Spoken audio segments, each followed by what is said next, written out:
things they had in common. This is the point that David Berlinski made in his book. What did the NKVD have in common with everyone who oversaw the Gulag, the SS, the people who guarded the camps, the people who put people on trains? What did they all have in common? What did they have in common with Mao? Among other things, they had in common the fact that none of them thought that God was watching them. None of them thought that they were being observed and would be held accountable. It doesn't help when you think God is on your side. We have just as many examples where people do it because they think God is on their side, right? Sure. God is watching and clapping. I'm not denying that. I'm saying that the attempt to make this a tennis match over the 20th century is a mistake. We're still trying to...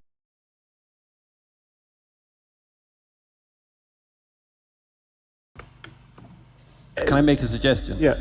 I mean, this is a general one as well as one for tonight, but the whole discussion, I mean, I said the other night in Dublin that to a great extent, when the history books are written about the period we're living in, they'll probably be described as the post-Holocaust period in history, the post-World War II era in Europe. It's still going on. So we're still going through this, trying to work out what happened. And I have to say, one thing that I, at any rate, am equally tired of is the claim that this has got to be a tennis game between the religious and the non-religious. That people say that the 20th century's crimes were committed by atheists. Sometimes true, often wrong. Or that the 20th century's crimes were committed by people who were religious. Sometimes true, often wrong. No, but you're not observing a crucial distinction here, because I would never be tempted to hold religion accountable for the bad things that religious people do that have no connection to religion, right? So if a Muslim robs a liquor store, I'm not going to blame Islam for that. Right? There's no doctrine. There's no doctrine. Especially not then. There's no doctrine that makes sense of that behavior. What I blame religion for, and likewise, there's no doctrine in the mere loss of religion, i.e. atheism, that gets you the gulag. Well, right? hang on. Oh, there is. No, there's not. But let me just flesh out this point for one more second. The only thing I blame religion for are the things that it becomes rational to do by the light of these beliefs. If you accept these doctrines, a rational and good person can be tempted to join ISIS. That's my concern. Okay. A rational and good person can be tempted to support the Inquisition. But of the many things they had in common, this is the point that David Berlinski made in his book. What did the NKVD have in common with everyone who oversaw the Gulag, the SS, the people who guarded the camps, the people who put people on trains? What did they all have in common? What did they have in common with Mao? Among other things, they had in common the fact that none of them thought that God was watching them. None of them thought that they were being observed and would be held accountable. It doesn't help when you think God is on your side. We have just as many examples where people do it because they think God is on their side, right? Sure. God is watching and clapping. I'm not denying that. I'm saying that the attempt to make this a tennis match over the 20th century is a mistake. We're still trying to work out what caused it. Religion had a role, atheism had a role. But the perpetual tennis match of it, I think. Well, and there is something to be said at a more sophisticated level, I would say, for the idea that you have an obligation to a transcendent ethic. Now, you make that claim in the moral landscape. You lay out a transcendent ethic, in my estimation. That's one that puts the onus of responsibility on the individual to act in a way that, at minimum, minimizes suffering. And you think of that as a statement of fact, that's the proper way of being, and I think about it as an axiomatic statement of faith, and that's one of our differences. But I have been very careful in my analysis of the relationship between the idea of sovereignty and the idea of religious belief. And one of the things that I have worked out, I think, partly from reading such people as Eliade and Jung, was that there is an emergent idea of sovereignty that does involve being accountable to a God. And here's how I would justify that. And I would think about this essentially from a practical and biological perspective, independent of any metaphysical reality that it might have. So the ancient Mesopotamians, for example, believed that their emperor was the incarnation or the representative of a god named Marduk.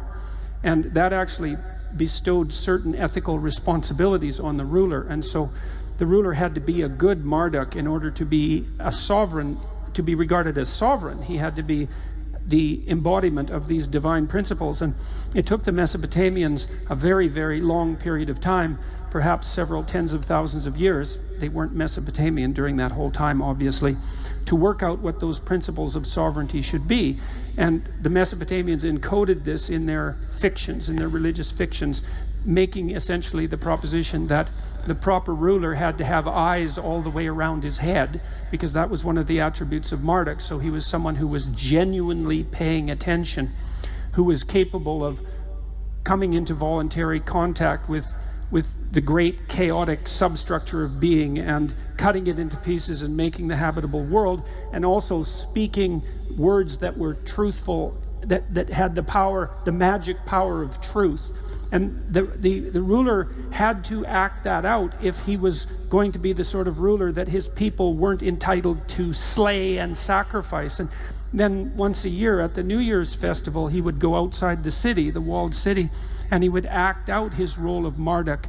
And the priest would humiliate him and ask him to confess all the ways that he hadn't been a good Marduk, so that he could remember that he had a responsibility to undertake this to embody this relationship with these divine principles. And the thing that's so important about this, that's so absolutely crucially important, is that it established the principle that even if you were at the top of a hierarchy, you weren't absolute. There was something above you that you were subordinate to.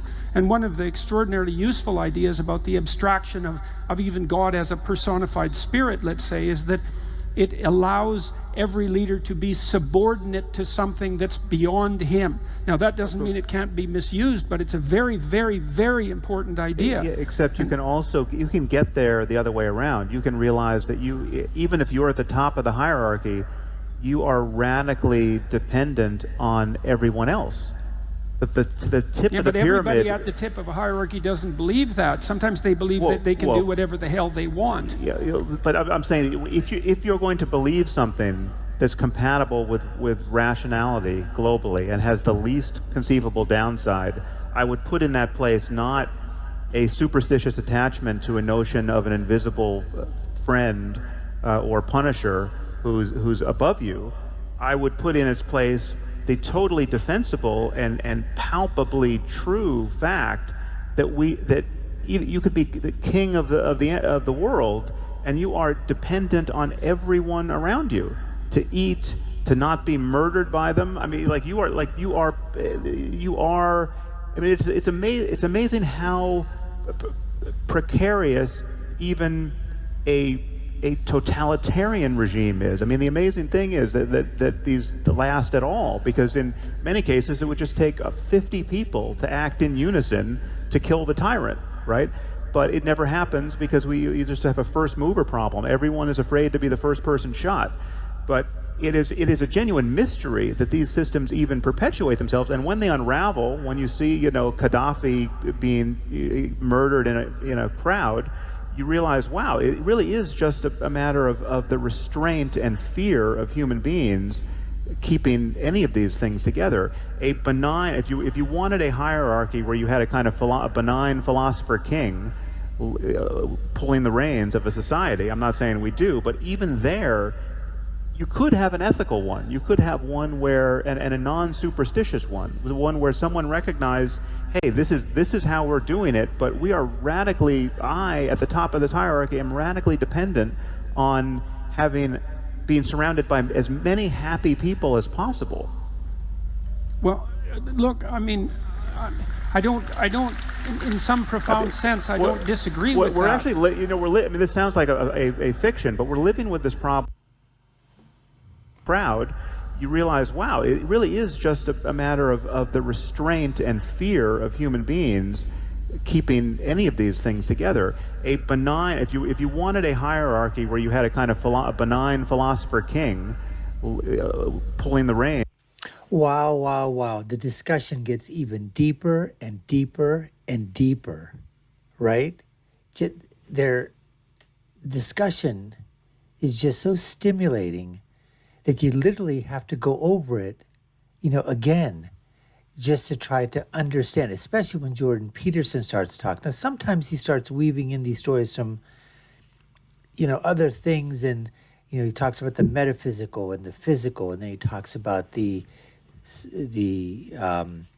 conscious and the unconscious and the subconscious, and then he brings in religion and he brings in philosophy. He just brings in all these things from all over the place, and you're wondering, okay, wait. We got to slow down here, Jordan, or either we got to take what he's talking about, go back, and then re-listen to it. So as he was talking about the Mesopotamian God, and that even the Mesopotamian God in the hierarchy had somebody that was above him, letting him know that he was an absolute.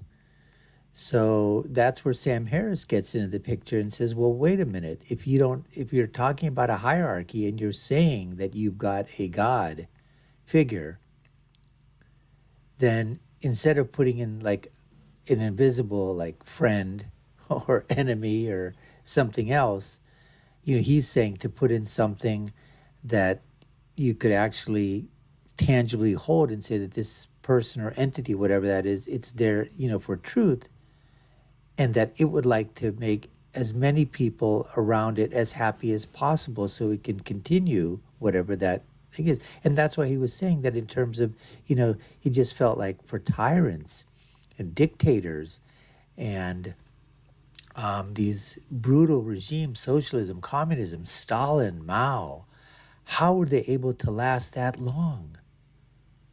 Because he said all it would take is, he mentioned 50 people, about 50 people. But the thing is, who's going to volunteer to be the first person in through the door and take the first bullet? Not too many people want to sign up for that. But then when it does happen, you look and go, why didn't this happen, years before? But one of the things that these despots, these dictators, these like Hitler and Stalin and Mao and Che and Pol Pot and all these other unbelievable, brutal, evil incarnate men had in common was they were able to put around them a group of people that were similar in their views, and that those people and that those dictators at the time were able to, I don't think give away power, but allow them to think that they had some semblance of power in their own territory, aka, the generals, the lieutenants, the colonels, those kind of things. People in charge of a ministry, in charge of power, so they had the power there, monetary means as well. They would basically do whatever they wanted within that sphere of influence that they had, still reporting upwards, to the dictator, obviously. But that's what kept those people in line. And then obviously having the military backing, having the weapons, instilling the fear in the people, all of that. Now, Douglas made a point when he was talking about that you can't attribute, all the wars that occurred just to religion, or all the wars that occurred, just to, non-religious factions. You can't attribute everything there. And when he made the faction is that what did all of these brutal regimes, these dictatorships, these evil empires they have in common? Said that they thought that no one was watching them. Well, if you take that logic to its conclusion, my opinion is that means that you're only thinking that the person, that entity that you're not, you don't care if you're being watched, doesn't really care, right? That's my way of thinking. So what? We don't believe in that being, but do we care if somebody's if they're watching or not watching us? But then you go to the other side where Sam Harris said is that, well, what if they think that God is on their side? That the ethnic cleansing that they're doing is because God told them to do that. It's a religious doctrine, In other words, this is what sort of happens with the Islamic Caliphate, or when they talk about the infidels, that the infidels, must be killed. Well, they don't realize, that they're talking about in a historical context that was during when you're warring with the nation state, or someone's invading you and you're retaliating. So there, it's the enemy, right? When we were there, the German in World War I, World War II, take it fact, we were killing the Germans. We were killing the Japanese. They were the enemies. They were the infidels. They were the ones who attacked. We retaliated, and we were fighting for that. So it's just, again, imagine, how do people distinguish whatever you want to call that figure at the very top that we call God or the Creator? What side does he want? Anyways, folks, we appreciate you taking the time to watch. You've been watching the Dr. Nasir Shaikh Show.